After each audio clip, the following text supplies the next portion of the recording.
ঠিক এই অবস্থাগুলোর মাঝে দিয়ে যাচ্ছে তাহিয়া।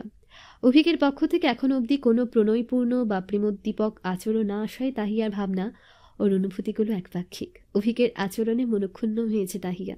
সম্পর্কের বয়স বৃদ্ধির সাথে সাথে অভিক কোমল হয়েছে ওর প্রতি, এতটা কঠোরতা দেখায়নি। ওর বদ্ধমূল ধারণা ছিল, আর যাই হোক দ্বিতীয়বার অভিক তাকে এইভাবে ধমক দেবে না।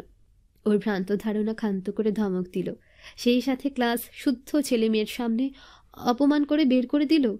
কিভাবে পারল লোকটা? একটাবার বুক কাঁপেনি? সেদিন তো কত বড় সংলাপ ছেড়েছিল, সঙ্গীকে এই করবে সেই করবে, অথচ কাজের বেলায় শূন্য। কোনোভাবেই মানতে পারছে না তাহিয়া। কখনো রাগে ফোঁসফোঁস করছে, কখনো আবার কেঁদে ভাসাচ্ছে। দ্বিতীয়বার সেই ক্লাসে যাবে না, স্যারের সাথে কথাও বলবে না, কলেজ গেলেও মোটেও ক্লাসে যাবে না।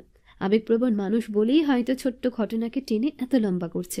এক পক্ষ যখন অভিমানের সাগরে হাবুডুবু খাচ্ছে, অন্য পক্ষ তখন নির্বিকার। ঘুণাক্ষরেও তার জানা নেই অর্থাঙ্গিনীর অবস্থা। সেদিন কলেজ থেকে বাসায় ফেরার পরপর জানতে পারল তার দাদি রিবুন্নেসার শরীর ভালো যাচ্ছে না, বার্ধক্যজনিত কারণে অনেকদিন যাবৎ অসুস্থ। আকস্মিক অসুস্থতার মাত্রা বেড়েই বিছানায় পড়েছেন, জীবন মৃত্যুর সন্ধিক্ষণে দাঁড়িয়ে আছেন।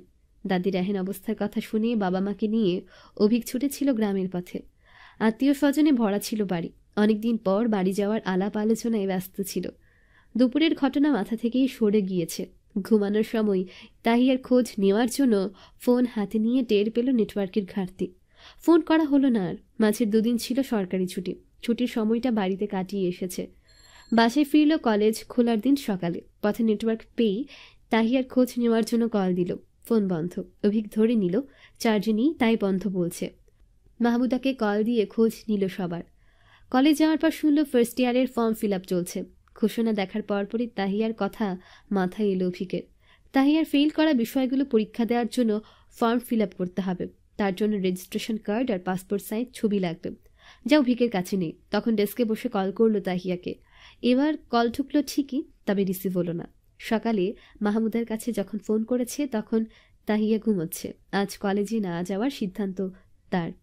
মাকে নাকি স্পষ্ট জানিয়েছে বেশ বেলা অবধি ঘুমাবে। এখনও ওঠেনি।